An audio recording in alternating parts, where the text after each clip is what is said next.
एक समय की बात है, एक पेड़ पर बिल में एक सांप रहता था। वो मेंढक, बतख और पंछियों को खाता था।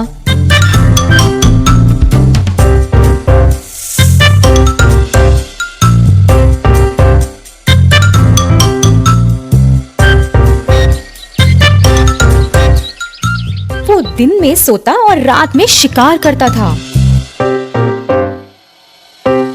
कुछ दिन बाद वो सांप बड़ा हो गया और उस बिल में ना घुस पाया, तो उसने सोचा कि अब वो अपना ठिकाना बदलेगा। अपने नए घर की तलाश करते हुए उसे एक बरगद के पेड़ पर एक बड़ा सा बिल दिखा।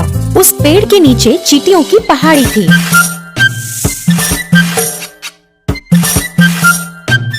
सांप पेड़ के पास आया और बोला, अब से इस पेड़ पर मैं रहूंगा। तुम सबको इस जगह से तुरंत जाना पड़ेगा। उस पेड़ के आसपास रहने वाले सभी जानवर और पंछी बहुत डर गए थे, मगर चींटियों को कुछ फर्क नहीं पड़ा था।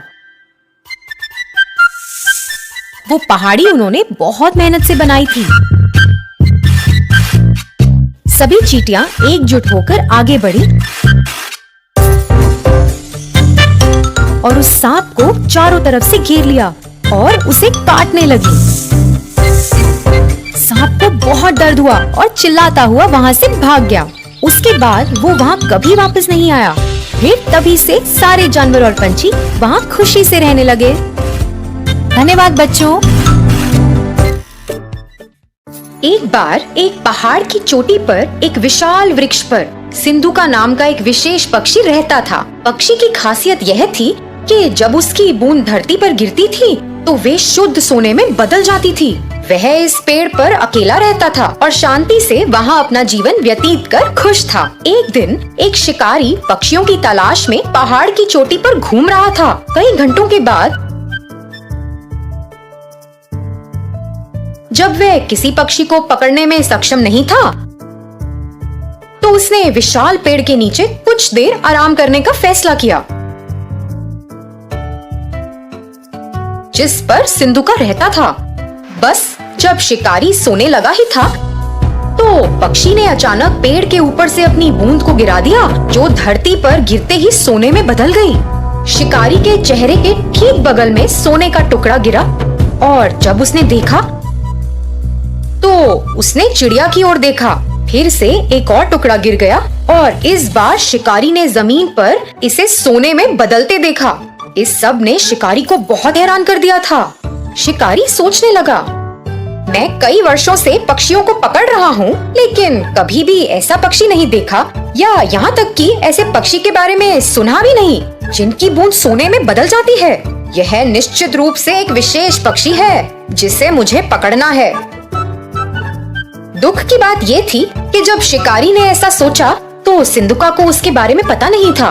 वह अपने पेड़ पर आराम कर रहा था और शिकारी योजना बना रहा था। शिकारी ने पेड़ पर एक जाल बहुत सावधानी से बिछा दिया, जब पक्षी ध्यान नहीं दे रहा था, और अंत में जाल में फंस गया। जब पक्षी जाल में फंस गया तो शिकारी ने उसे एक पिंजरे में डाल दिया और घर की ओर जाने लगा। उसी समय सिंधुका ने सोचा कि जाल पर ध्यान न देने के लिए वह कितना लापरवाह था और इसी कारण से बेचारा पकड़ा गया। अपने घर जाते वक्त शिकारी ने सोचा, अगर मैं इस पक्षी को रखूंगा तो मैं अमीर बन जाऊंगा और सभी को संदेह होगा कि कुछ तो गड़बड़ है। किसी दिन किसी को पक्षी की सच्चाई पता चलेगी और फिर वे राजा को पक्षी के बारे में बताएंगे। फिर मुझे इसे राजा को देना होगा। लेकिन अगर मैं पक्षी को सीधे ही राजा के सामने पेश करता हूँ तो वह मुझे इस पक्षी के बदले कुछ कीमती चीज देंगे। यह मेरे लिए बेहतर काम करेगा। मैं अपना शेष जीवन राजा की दी गई वस्तु के सहारे जी सकता हूँ। योजना के अनुसार वह सीधे राजा के महल में गया और राजा को सारी बात बताई। उसने राजा को पक्षी दिखाया और राजा एक ऐसे विशेष पक्षी को देखकर बहुत खुश हुआ जिसकी बूंद सोने में बदल जाती है। उसने अपने नौकर को बुलाया, इस पक्षी की उचित देखभाल करो, उसे एक शानदार पिंजरे में रखो और उसे भरपूर भोजन और पानी दो। सुनिश्चित करें कि वह दूर नहीं हो। वह महल का शाही पक्षी होगा और अपनी बूंदों से मुझे कई दौलत देगा। अचानक राजा के मंत्रियों में से एक राजा के पास पहुंचा। राजा जी, एक पक्षी की बूंदें सोने में कैसे बदल सकती हैं? ये तो असंभव है। आप इस राह चलते शिकारी पर कैसे भरोसा कर सकते हैं जिसे कोई ज्ञान नहीं है? मैं आपसे अनुरोध करता हूँ कि आप पिंजरे को खोलें और पक्षी को दूर जाने दें और इस शिकारी को ऐसी झूठी जानकारी देने के लिए दंडित करें। राजा ने अपने विश्वसनीय और बुद्धिमान मंत्री के शब्दों पर विचार किया और यह सच था। हाँ, कोई पक्षी सोने की बूंदें कैसे दे सकता है? मैंने इसे अपने आँखों से भी नहीं देखा। यह शिकारी शायद बदले में पैसा चाहता है। राजा ने पहरेदारों को शिकारी को गिरफ्तार करने और पक्षी को छोड़ने का आदेश दिया। जैसे ही पक्षी मुक्त हुआ, वह उड़कर पास के एक दरवाजे के शीर्ष पर पहुंच गया और वहां बैठ गया। अचानक उसने अपनी बूंदों को गिराया जो सोने में बदल गईं। राजा और उनके मंत्रियों सहित सभी ने यह देखा और चौंक गए। राजा को पता था कि उसने एक गलती की है और तुरंत अपने पहरेदारों को पक्षी को पकड़ने का आदेश दिया, मगर बहुत देर हो चुकी थी। सिंधुका आकाश में उड़ गया और उसने खुद को फिर से लापरवाह नहीं होने का वादा किया। उसने दूसरे पहाड़ पर एक नए स्थान के लिए उड़ान भरी जहां कोई भी उसे फिर से पकड़ ना पाए। तो बच्चों, इस कहानी से हमें क्या शिक्षा मिलती है कि चाहे कुछ कितना भी असंभव लगे, हमें उसकी पूरी तरह जांच करनी चाहिए। धन्यवाद। सोने का ढेर। एक बार था एक किसान वीर नाम का। वह दूसरों के खेतों पर हल जोतने का काम करके अपनी रोजी रोटी कमाता था। एक दिन वह एक खेत पर गया। उसने काम शुरू ही किया था जब उसको जमीन में कुछ पीला और चमकीला नजर आया। मिट्टी हटाकर देखा तो अंदर था सोने का एक ढेर। वीर इतना बड़ा ढेर देखकर चकित रह गया और अपने आप को भाग्यशाली समझा। अपने साथ इस सोने को ले जाना चाहता था, परंतु दिन का समय था और ऐसे खुले आम दिन में इतनी कीमती चीज ले जाना उसको सही नहीं लगा। वीर ने रात को उधर वापस आने का निर्णय लिया और सोने को वहीं पे छुपा दिया। वीर वापस उसी स्थान पर रात को लौट आया और जमीन को खोदने लगा। सोने के ढेर को रस्सी से बांध दिया ताकि उसको आसानी से खींच पाए, परंतु सोने का ढेर बहुत भारी था। वीर ने फिर उस ढेर को 4 समान हिस्सों में काटने का निर्णय लिया ताकि उसको आसानी से और सुरक्षित रूप से घर ले जा पाए। अपनी कुल्हाड़ी की मदद से वीर ने ढेर को 4 हिस्सों में काट दिया और अंत में वह सारा सोना आराम से ले पाया। सोने से वीर अब धनवान बन गया और कई संपत्ति भी प्राप्त कर ली। इस कहानी से हम ये सीखते हैं कि कोई भी कीमती वस्तु को बुद्धिमानी से संभालना चाहिए। चक्रधारक। एक दिन 4 ब्राह्मण वन के भीतर चल रहे थे। कुछ देर उनको एक आश्रम नजर आया। उस आश्रम में रहते थे योगी भैरवानंदा। चारों ब्राह्मण उस आश्रम की ओर गए। योगी जी बाहर निकलकर पूछे, कौन हो तुम लोग और यहाँ क्यों आए हो? गुरुजी, हमने आपकी अनोखी शक्तियों के बारे में सुना है। आपसे मिलकर हम धन्य हुए। क्या आप हमें भी अपने चमत्कार दिखाएंगे? ये ब्राह्मण अच्छे इरादे से यहाँ आए हैं, मुझे इनकी सहायता करनी चाहिए। योगी जी आश्रम के अंदर गए और 4 बेलचे लाकर ब्राह्मणों को सौंप दिया। ये बेलचे ले जाओ।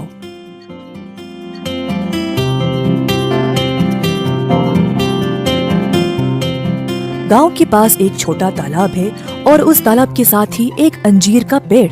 उस पेड़ के पास जो लाल मिट्टी है उसे खोदो और अपना भाग्य आजमाओ। ब्राह्मणों बेलचे लेकर उसी स्थान पर आ पहुँचे।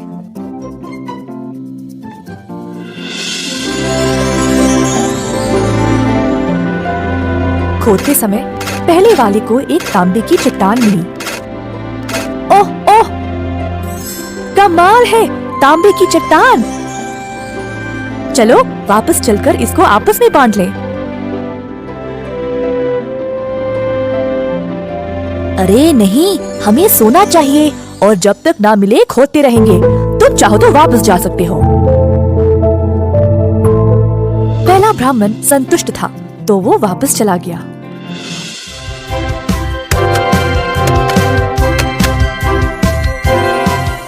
ओह ईश्वर, चांदी! मैं बहुत भाग्यशाली हूँ। चलो इसको आपस में बांट ले। शायद योगी जी इसी खजाने के बारे में बात कर रहे थे।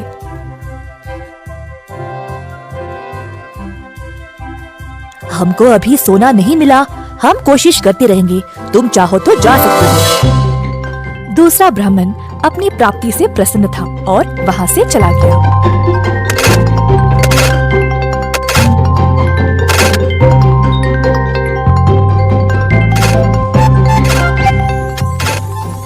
देखो, सोना मिल गया, चलो इसको भोरी में भर के ले जाएं।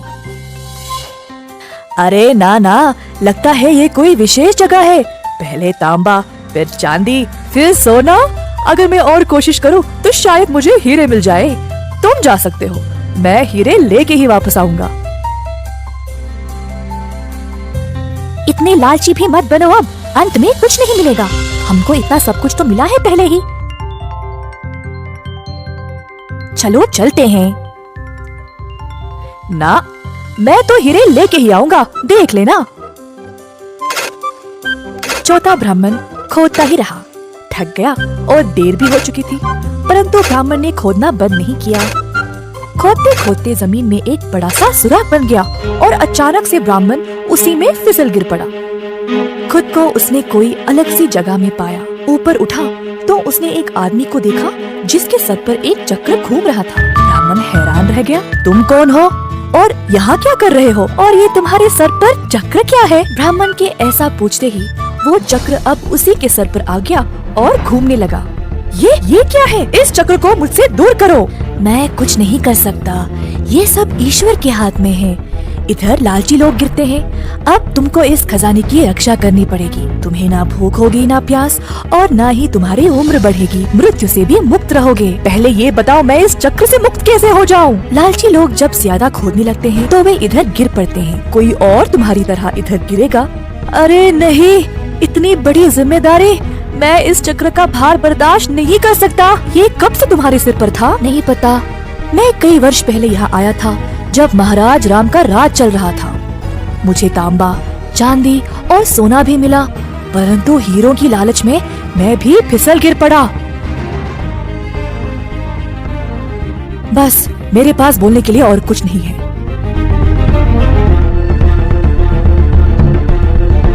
ऐसा बोलकर साधक उसी सुराख से बाहर निकल गया। जब वो तो यही खोद रहा था, पता नहीं कहाँ रह गया।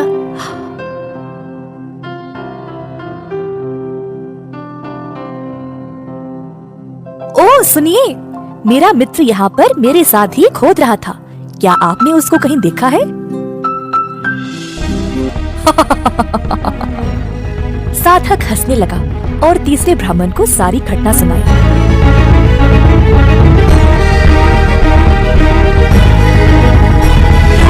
मजबूर और निराश होकर अब घर वापस लौट गया। तांबा, चांदी और सोना मिलने के बाद भी तुम रुके नहीं। अगर हमारे साथ ही वापस लौट जाते तो ये सब नहीं होता। मुझे माफ कर दो दोस्त, अब मैं तुम्हारी कोई सहायता नहीं कर सकता।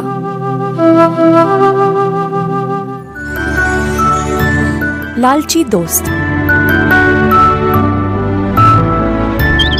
एक गांव में रहते थे 3 दोस्त, बिल्लू, नीलू और पिंकू। तीनों की दोस्ती बड़ी पक्की थी।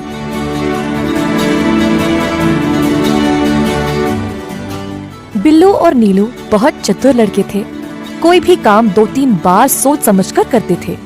दूसरी ओर पिंकू थोड़ा लापरवाह था।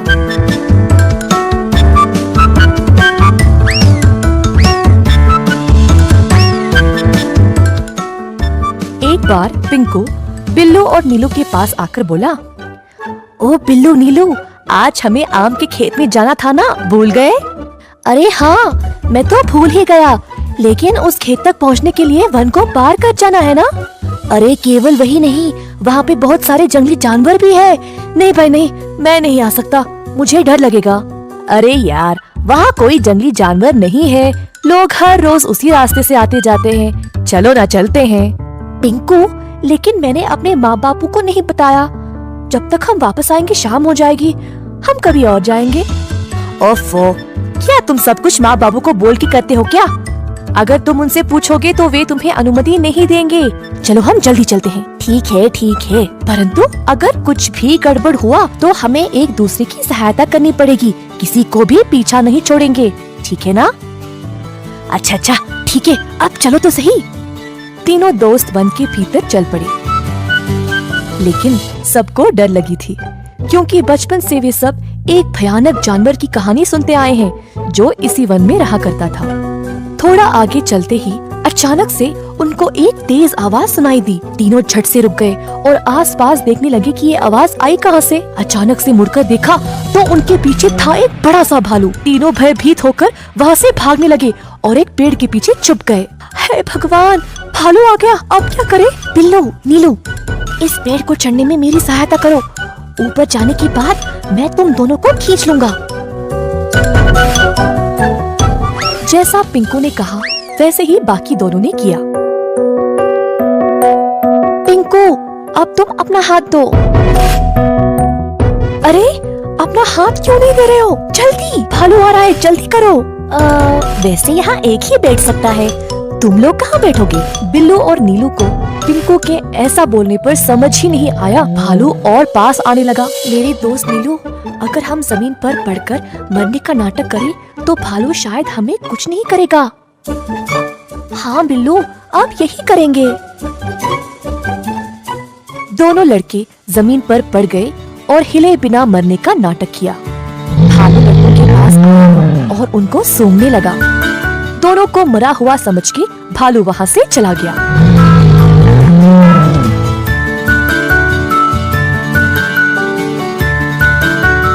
अरे वाह, तुम दोनों ने अच्छे से भालू से छुटकारा पा लिया। बड़े भाग्यशाली हो कि भालू ने तुम लोगों को खाया नहीं। हाँ, बाल बाल बच गए। लेकिन नीलू, भालू तुम्हारे बहुत पास आया था ना, उसने तुमसे कुछ कहा क्या? हाँ, उसने बोला कि तुम जैसों से दोस्ती कभी नहीं करना। मैं तुमसे अब कभी बात नहीं करूँगा। पहले तुम मुझे नीचे उतारने में मदद करो। नहीं पिंकू, भालू ने बोला कि तुम जैसों की सहायता करने में कोई लाभ नहीं। हाँ, तुम वहीं बैठना, अब हम गांव वापस जा रहे हैं। दोनों बहुत निराश और गुस्सा होकर वहाँ से चले गए। पिंकू अकेले पेड़ के ऊपर बैठकर बस उनको देखता रहा।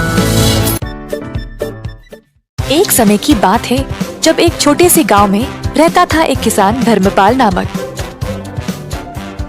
धर्मपाल खेती बाड़ी करके खुद फसल उगाता था। उसके पास कुछ पशु भी थे, जैसे मुर्गी, सूअर, बकरा और एक बड़ी सी गाय जिसको वो बहुत ज्यादा पसंद करता था। गाय से उसको काफी प्यार था क्योंकि वह हर रोज बहुत सारा दूध देती थी। धर्मपाल की कमाई ज्यादातर गाय के दूध से ही मिलती थी, तो वो चाहता था कि गाय हमेशा स्वस्थ रहे। एक दिन जब धर्मपाल खेत में काम कर रहा था, उसका बेटा रोते हुए उसके पास आया। बापू, बापू, जल्दी आइए। क्या हुआ बेटा? गैया बीमार हो गई शायद, जमीन पर पड़ी है और अजीब आवाजें निकाल रही है, दूध भी नहीं दे रही है। किसान और उसका बेटा तुरंत घर की ओर गए तो देखा कि गैया बहुत कमजोर लग रही थी। जब दूध निकालने की कोशिश की तो दूध भी नहीं निकला।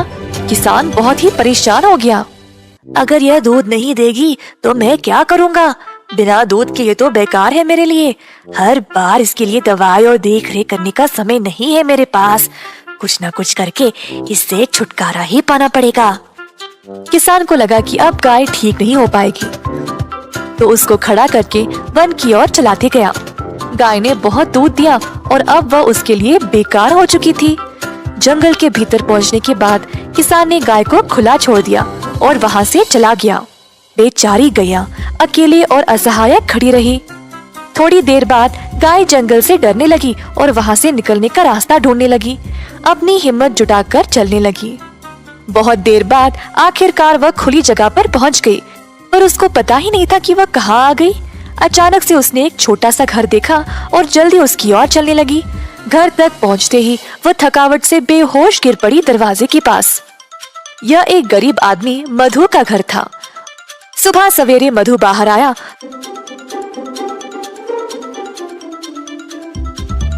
तो उसने गैया को अपने दरवाजे पर देखा।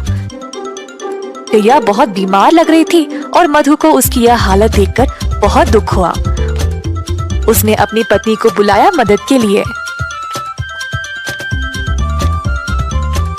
हो सुनती हो, यह बेचारी गैया बहुत बीमार है, इसका ख्याल रखना पड़ेगा।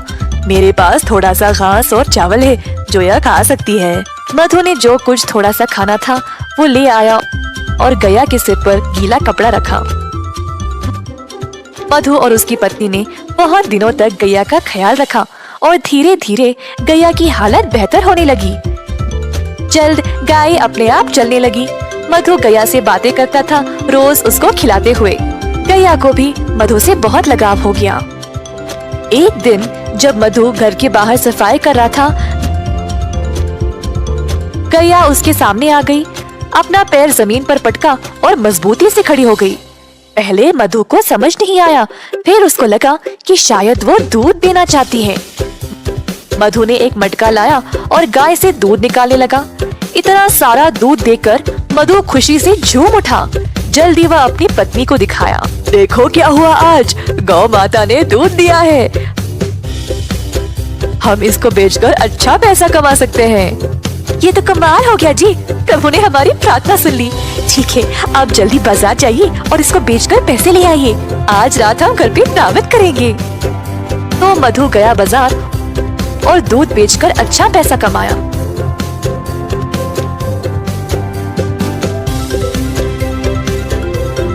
उसने भगवान को धन्यवाद किया उसको गैया देने के लिए। मधु दूध बेचने लगा और जल्द अपने शुद्ध दूध के लिए मशहूर बन गया। गांव वालों को अब केवल उसी का दूध चाहिए था, जिसके लिए अच्छी रकम भी दिया करते थे। इस बात की खबर धर्मपाल तक पहुंच गई। मेरी गैया को चुराने की हिम्मत कैसे हुई इसकी, और अब वह अच्छे पैसे कमा रहा है। मैं अभी जाकर उसको वापस लूंगा, वो तो मेरी गाय है। धर्मपाल गया मधु के घर। मैंने सुना मेरी गैया तुम्हारे पास है और तुम उसका दूध बेच रहे हो। ये तुम्हारी नहीं है, दे दो मुझे वापस। यह सच नहीं है, गाय बहुत बीमार थी और मरने वाली थी। तुमने इसका ख्याल नहीं रखा, पर मैंने इसको ठीक किया है, तो यह मेरी है। तुम गाय को वापस नहीं ले सकते। मैं चुपचाप नहीं बैठने वाला, ग्राम प्रधान के पास जाकर उनसे बात करूंगा, अब वही फैसला करेंगे। तो दोनों आदमी ग्राम प्रधान के पास जाकर अपनी समस्या सुनाई। तो यह है तुम लोगों की समस्या, यह तो बहुत आसान है, मैं हल कर दूंगा, चिंता न करो। धर्मपाल को लगा अब वह जीत ही गया। उसको पता था कि वही गाय का असली मालिक है, तो बस उसी का नाम सुनने का इंतजार करता खड़ा रहा। तुम दोनों गाय के दाएं और बाएं खड़े हो जाओ। तो दोनों इसी प्रकार गाय के आजू बाजू में खड़े हो गए। कुछ देर तक सब चुपचाप थे। अचानक से गाय अपनी जगह से हिली और मधु के पास आकर खड़ी हो गई। अतः ग्राम प्रधान ने यह निर्णय लिया कि गाय मधु की ही है, क्योंकि उसी ने उसको प्यार दिया और उसको अच्छे से ख्याल रखा। अब गैया ने अपना मालिक खुद चुना है, तो मैं इसकी इच्छा टाल नहीं सकता। मधु, ले जाओ अपनी गाय को। मधु बहुत खुश हो गया और गैया को अपने घर ले चला। धर्मपाल निराश होकर पछताने लगा कि उसने गैया को पहले जाने ही क्यों दिया था। इस कहानी से हम यह सीखते हैं कि कठिन समय में अपने वरदान को ऐसे ही जाने ना दे। आपके पास जो है उसको हमेशा महत्व दे।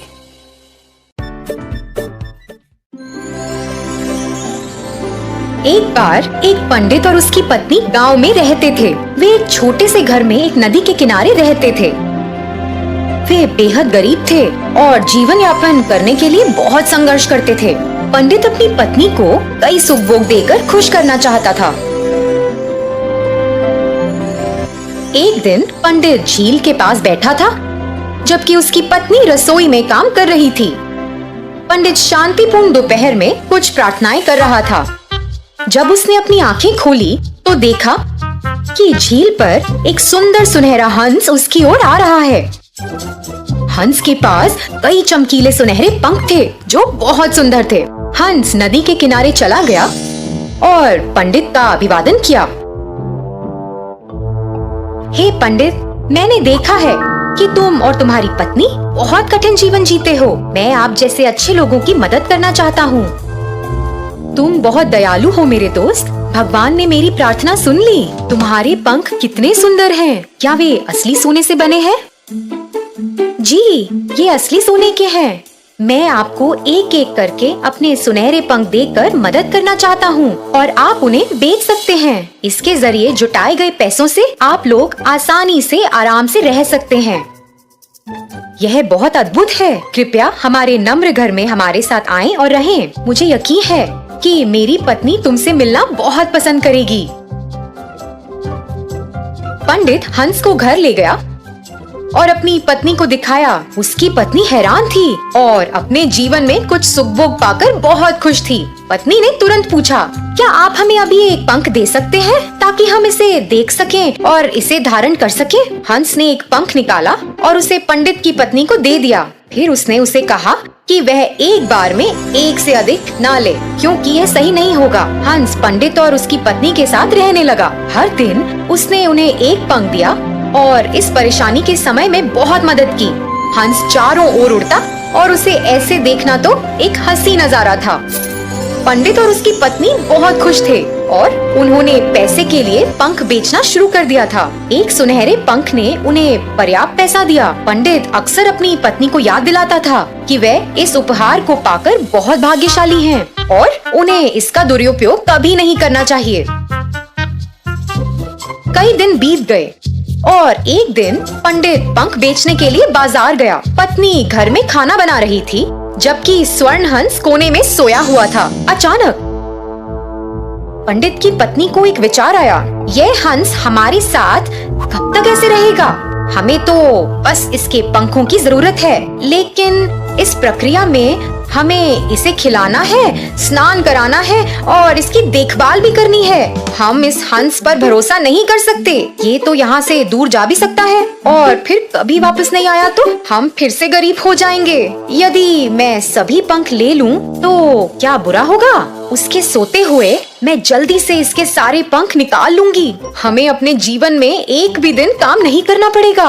हम पंखों को सुरक्षित रूप से संभाल कर रख सकते हैं और जब मन चाहे इस्तेमाल भी कर सकते हैं। पत्नी धीरे धीरे हंस के पास गई और उसे पकड़ लिया। हंस भयभीत हो गया। पत्नी पंख खींचने की कोशिश करने लगी और हंस खुद को मुक्त करने के लिए संघर्ष करने लगा। मुझे तुम्हारी हालत की परवाह नहीं है। मैं तुम्हारे सभी पंख मिलने तक का इंतजार नहीं कर सकती। अरे तुम ऐसा क्यों कर रही हो, मूर्ख औरत? मैं तुम्हारी और तुम्हारे परिवार की मदद करने की कोशिश कर रहा था।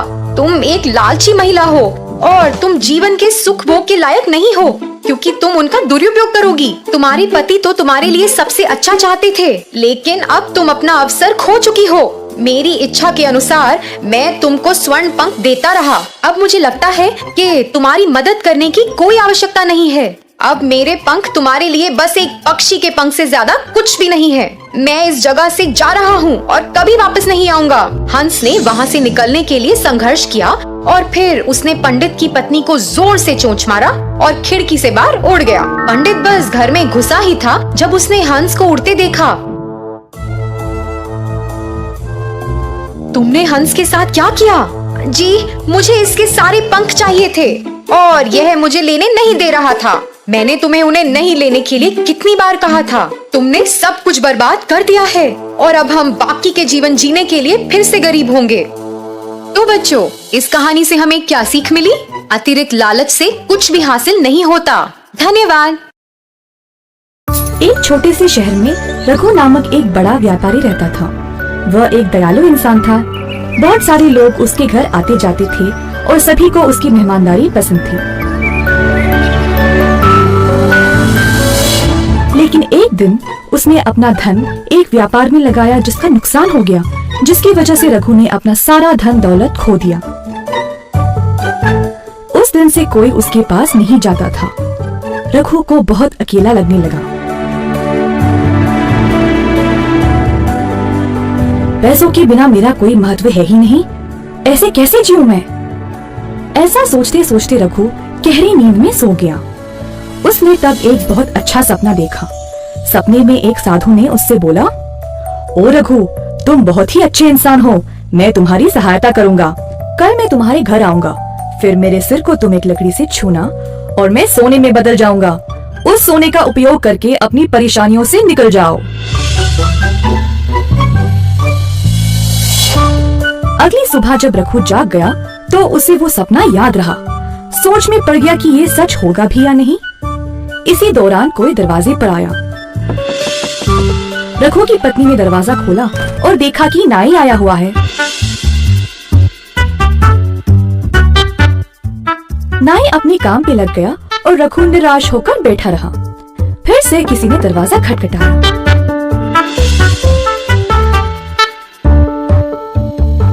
इस बार सच में एक साधु बाहर खड़ा था। रघु साधु को देखकर आश्चर्य रह गया।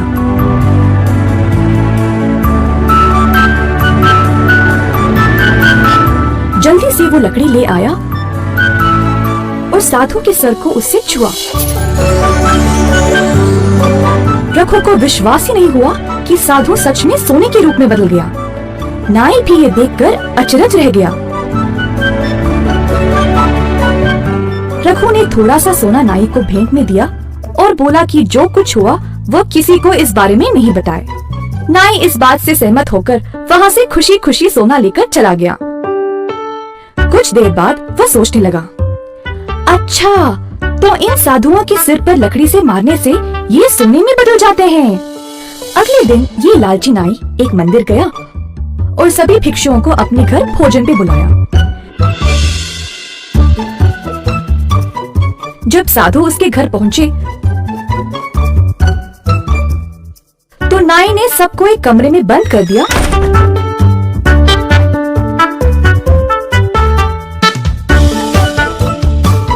और लकड़ी से सबके सिर पर मारने लगा। बेचारे भिक्षुओं को बहुत जोर की चोट लगी। जैसे तैसे करके सभी वहाँ से भाग गए और महाराज के पास चले गए नाई की शिकायत करने के लिए। महाराज ने सारी घटना सुनी और तुरंत नाई को महल पर आने का आदेश दिया।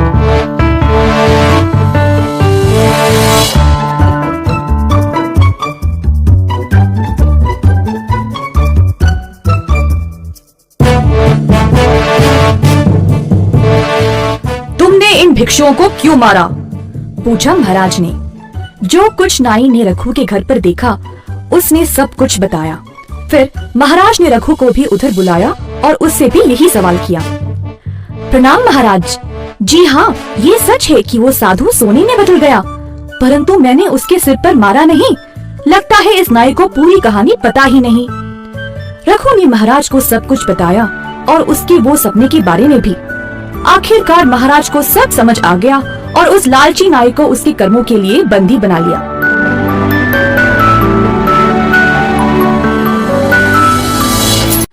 पैसों का महत्व। एक बार थे दो चूहे। चूहों के माँ बाप ने दोनों को बहुत लाड प्यार से बड़ा किया, पर इतना लाड की वजह से वे आलसी और लापरवाह बन गए। माँ बाप की लाख कोशिश के बाद भी दोनों के बर्ताव में कोई बदलावट आई ही नहीं। एक दिन पापा चूहे ने दोनों बच्चों को बुलाया और कहा, मुझे नहीं लगता कि तुम दोनों इस परिवार का ख्याल रख पाओगे। तुम दोनों में कोई प्रगति दिखाई नहीं दे रही है। दोनों चूहों को पापा के ऐसे कहने पर बुरा लगा। पापा, अपने आप को साबित करने के लिए हमें एक मौका दीजिए। ठीक है, तुम्हें एक मौका मिलेगा, पर मुझे बदलावट नजर आनी चाहिए। साबित करो मुझे कि तुम दोनों भी कमा सकते हो और जिम्मेदार बन सकते हो। चूहों ने पापा की बात मानी और फिर अपने रास्ते चल पड़े। अगले दिन दोनों चूहे नौकरी की खोज में घर से निकले। बहुत कोशिश करने के बाद भी उन्हें कोई ढंग की नौकरी मिली ही नहीं। अंत में उनको मजदूरी का काम मिला, जिसमें उनको सामान की बोरियां उठाना पड़ेगा।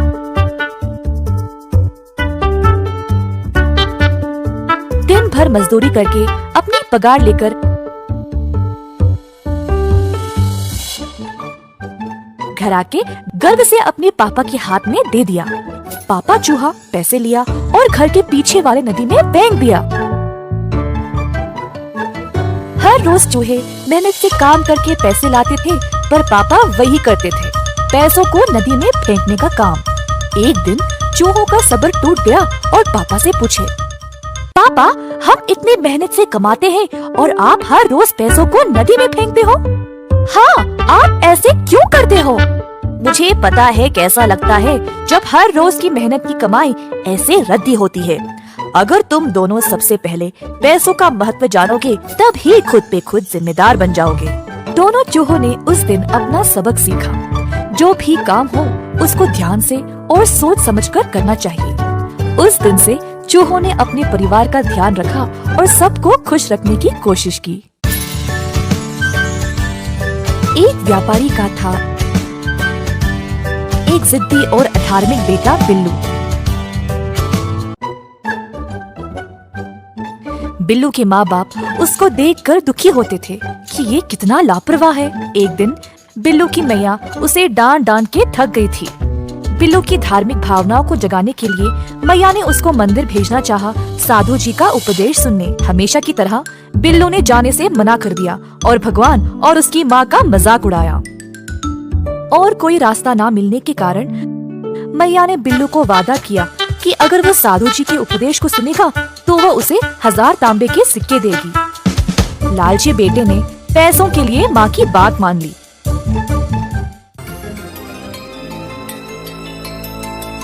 प्रवचन के दौरान बिल्लू मंदिर में बैठा रहा। वह प्रवचन के खत्म होने का इंतजार कर नहीं पाया ताकि वह घर जाकर 1000 तांबे के सिक्के ले ले। साधु जी की शिक्षा सुनने के बजाय बिल्लू आराम से सो गया। अगली सुबह बिल्लू घर वापस आया और अपनी मैया से वो 1000 सिक्के ले लिए। उसने अपनी माँ को बोला कि वह व्यापार करने अब विदेश जाएगा।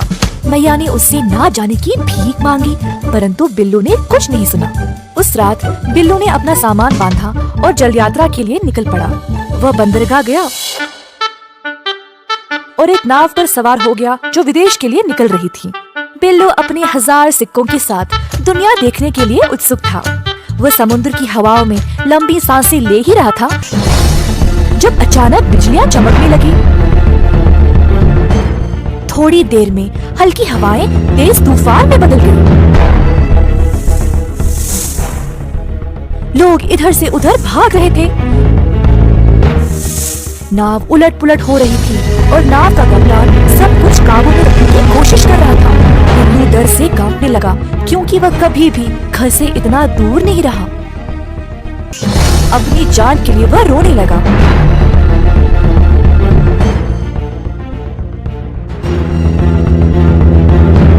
आखिरकार एक लंबी भयानक रात के बाद तूफान गुजर गया, पर नाव बर्बाद हो चुका था। जैसे तैसे करके बिल्लू समुद्र तट तक तैरते हुए आ गया। खुद को रेत पर घसीटते हुए खांसने लगा।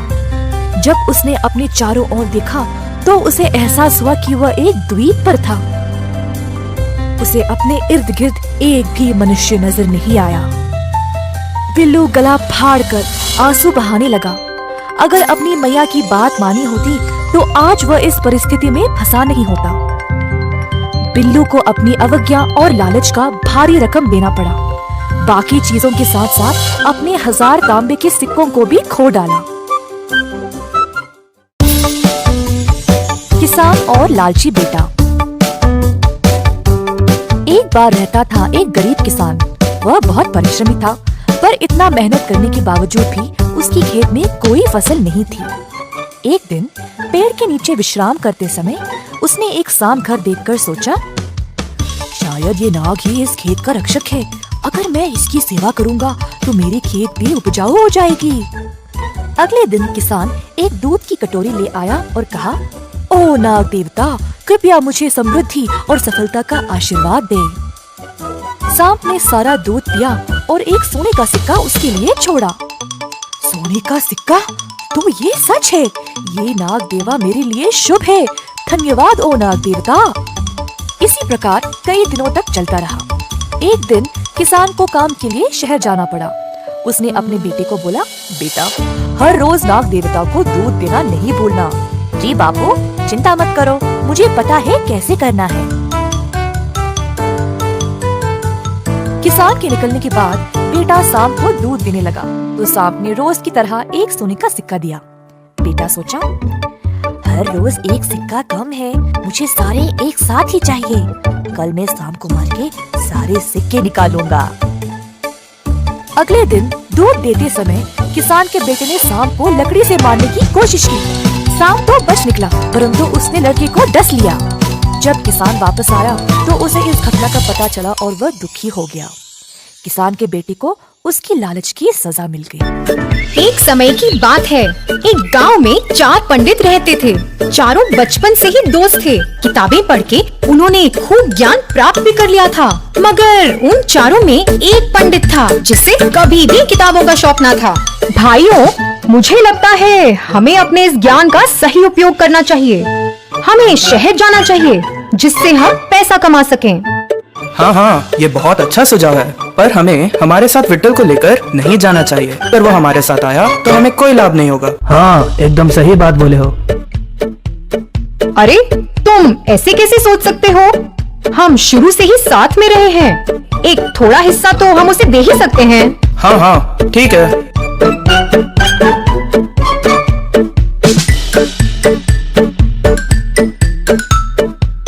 चारों पंडित शहर की ओर चल पड़े। चारों चल ही रहे थे कि एक मक्खी दूसरे पंडित के आसपास मंडरा रही थी। पंडित उससे बहुत तंग हो रहा था। हटाने पर भी वो कहीं नहीं गई। उसे मारने के लिए पंडित मक्खी के पीछे भागा। अरे, तुम उसके पीछे क्यों भाग रहे हो? हम वैसे भी इतना बोझ उठाकर चल ही रहे हैं। क्यों ना मैं इस मक्खी को एक गधे में बदल दूं?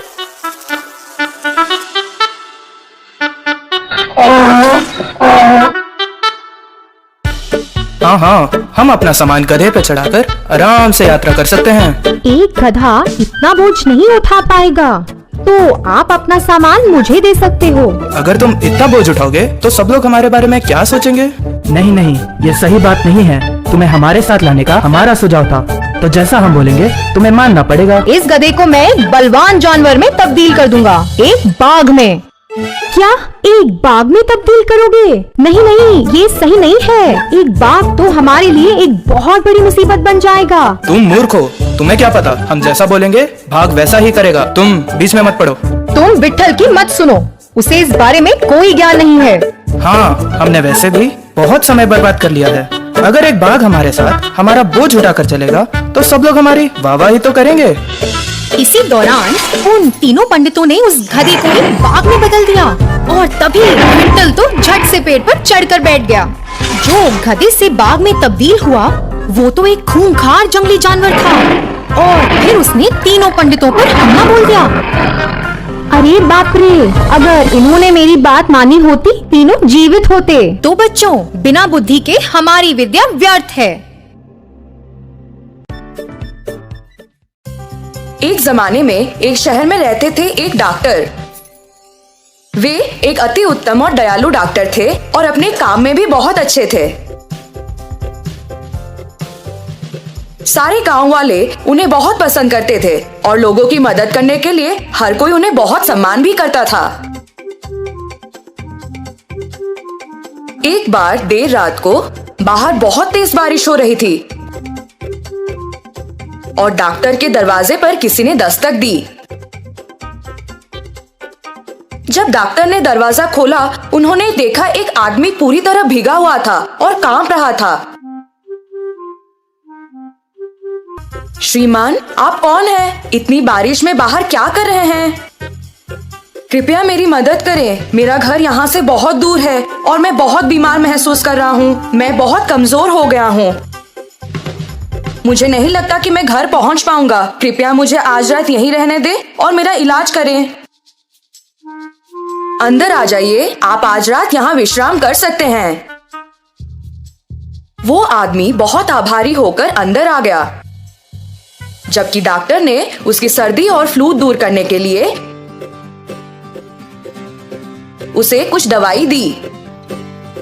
दूसरे दिन सुबह उस आदमी ने डॉक्टर से कहा कि वो गांव का एक सोनार है और उसे अगर किसी भी तरह की मदद चाहिए तो वो उसके पास आ सकता है। सुनार ने डॉक्टर का शुक्रिया अदा किया और वहां से चला गया। कुछ दिन बीत गए। डॉक्टर अपनी दवाई बनाने के लिए कुछ आयुर्वेदिक जड़ों और फूलों की खोज में जंगल गए थे। रास्ते में उन्हें बहुत प्यास लगी और वो एक कुएं के पास थोड़ा पानी पीने के लिए रुके।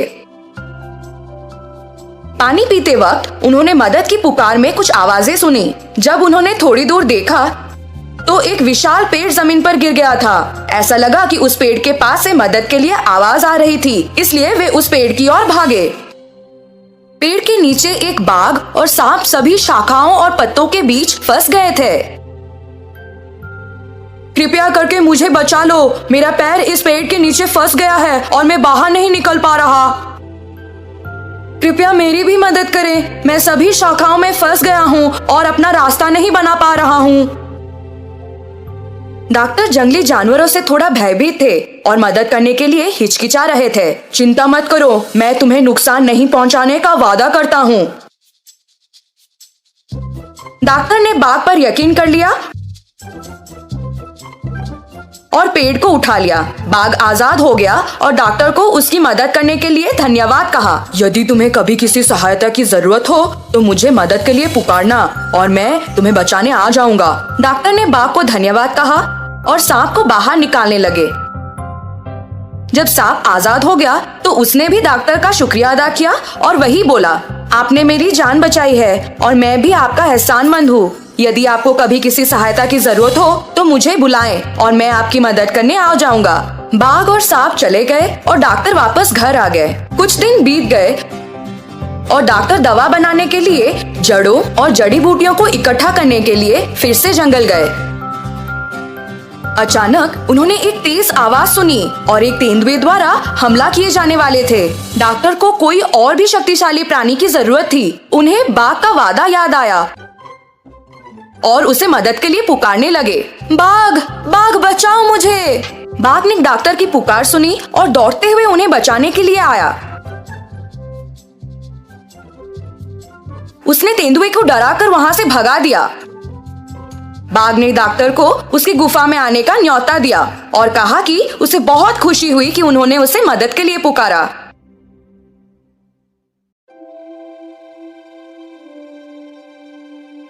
उसने डॉक्टर को कुछ सोना भी दिया जो उसे जंगल में मिला था और उसके साथ व्यापार करने के लिए कहा। जैसे ही डॉक्टर बाघ के गुफा से निकले, उन्हें सोनार के वादे के बारे में याद आया और वो गांव चले गए।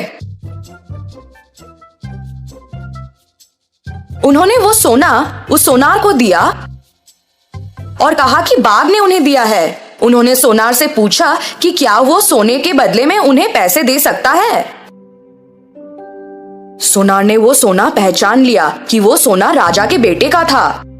राजकुमार एक दिन शिकार करने निकले थे पर कभी वापस नहीं आए। सोनार को तब राजा की घोषणा याद आई, जो भी राजकुमार या सोना को खोज पाएगा या वापस ले आएगा उसे खजाने से पुरस्कृत किया जाएगा। सोनार ने डॉक्टर को इंतजार करने को कहा, यह बोलकर कि वो सोने का गुण परखना चाहता है। उसी दौरान वो दुष्ट सोनार अपने घर के पीछे वाले रास्ते से निकल गया और राजा के पास गया उन्हें वो सोना दिखाने के लिए।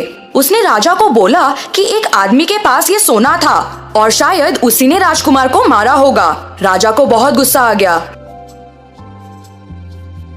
और उन्होंने तुरंत डॉक्टर को सजा दी। जैसे ही डॉक्टर को जेल में डाला गया, वे चिल्लाने लगे, मुझसे कोई भूल नहीं हुई है। वो सोना मुझे मेरे दोस्त बाघ ने दिया था। सोना झूठ बोल रहा है। कृपया मुझे यहाँ से जाने दो। जब डॉक्टर जेल में कैद थे, तब एक चूहा उनके पास आया और उनसे बोलने लगा, मैं तुम्हारी मदद करना चाहता हूँ पर मैं ज्यादा कुछ नहीं कर सकता। किसी ऐसे को पुकारो जो वाकई में तुम्हारी मदद कर सके, शायद वे आ जाएं। डॉक्टर को तब सांप के बारे में याद आया और वे उसको पुकारने लगे, ओ सांप कृपया आकर मेरी मदद करो। जब सांप आया, उन दोनों ने पूरी घटना के बारे में बात की। तब सांप को एक विचार आया कि वो रानी को डस लेगा। क्योंकि मैं एक अपूर्व और जहरीला सांप हूँ, इसलिए कोई अन्य डॉक्टर मेरे काटने का इलाज नहीं कर सकता है। मैं जाकर रानी को काट लेता हूँ, उसके बाद आप उनकी सहायता करने का प्रस्ताव दें। ये बोलकर कि एक डॉक्टर के रूप में आपके पास अच्छे कौशल हैं, आप राजा के रक्षक तक पहुंच सकते हैं और कह सकते हैं कि आप रानी को बचा सकते हैं। योजना को अच्छी तरह से निष्पादित किया गया।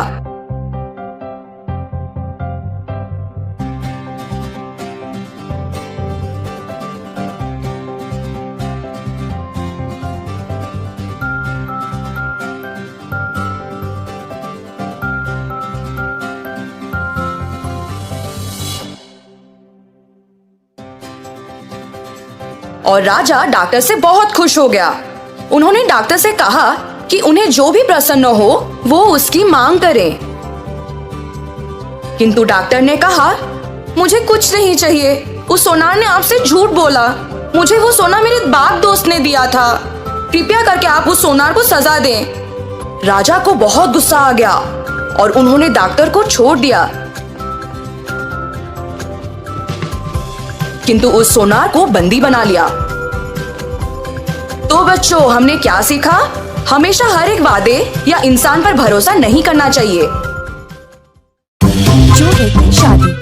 एक बार गंगा के तट के किनारे था एक सुंदर सा आश्रम जहाँ पर कुछ तपस्वी रहते थे शांति से, और गुरु यज्ञ के कुछ चेले जो हमेशा ध्यान करने में मग्न रहते थे। गुरु यज्ञ आत्मा अनुशासन का पालन किया करते थे।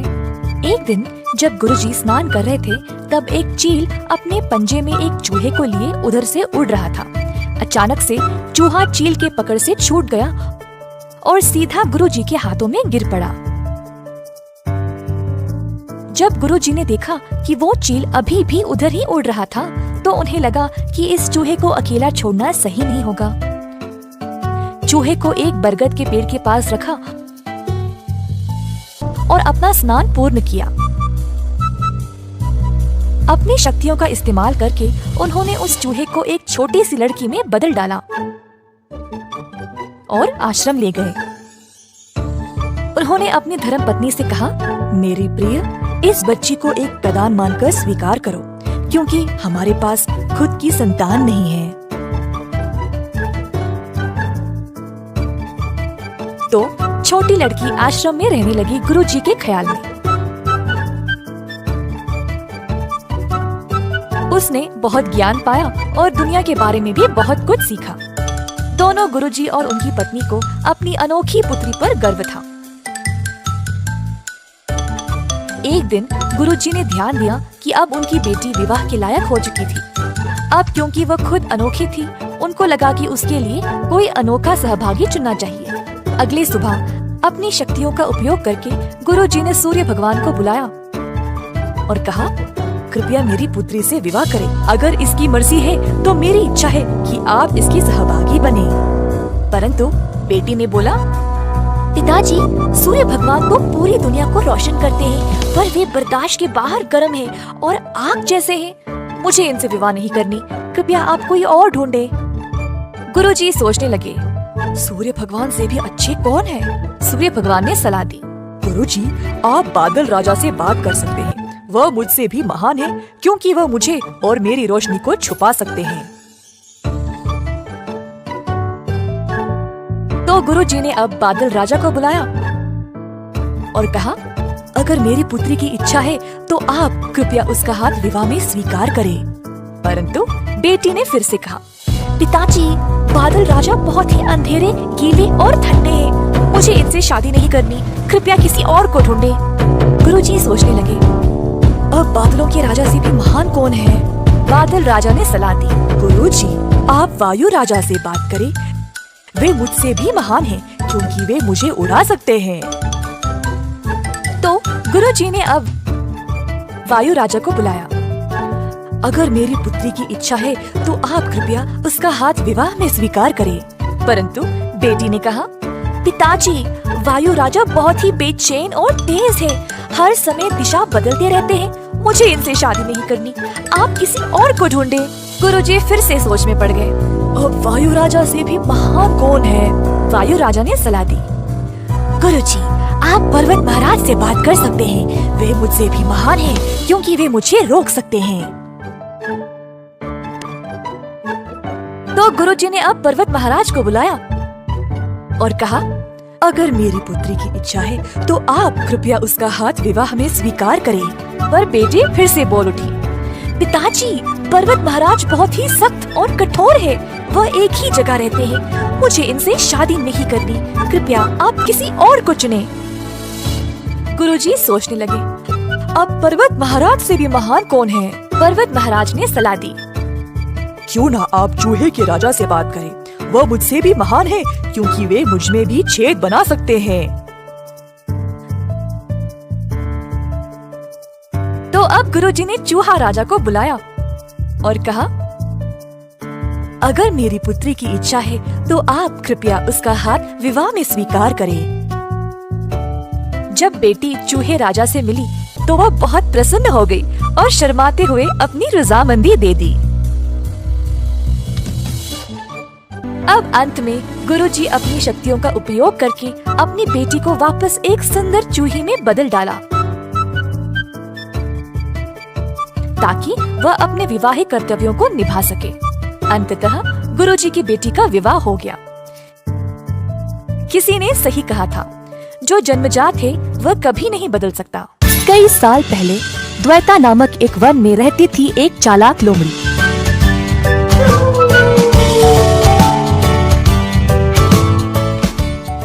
एक दिन तेज भूख के कारण लोमड़ी पूरे वन में खाना के लिए ढूंढ रही थी।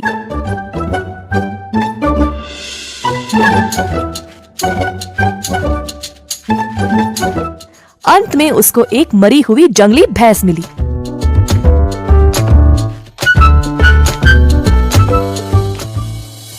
अरे वाह, आज तो बड़ा अच्छा ही दिन है। मैं इस भैंस को 10 दिन तक मजे से खा सकती हूँ, परंतु इसकी चमड़ी तो बहुत मोटी है, मैं उसको चीर नहीं पाऊंगी। अब क्या करूं? उसी समय उस रास्ते से एक शेर गुजर रहा था। शेर को देखते ही लोमड़ी बोली, मेरे प्रभु, आप सही समय पर आए हैं। आइए, हम दोनों इस जंगली भैंस का मांस साथ साथ खाएंगे। क्या तुम्हारा दिमाग खराब है? तुम्हें पता नहीं तुम किससे बात कर रही हो? मैं इस जंगल का राजा हूँ और मैं केवल खुद से किया गया शिकार का मांस खाता हूँ। तुम्हें इतना भी नहीं पता? ऐसा कहकर शेर वहाँ से चला गया।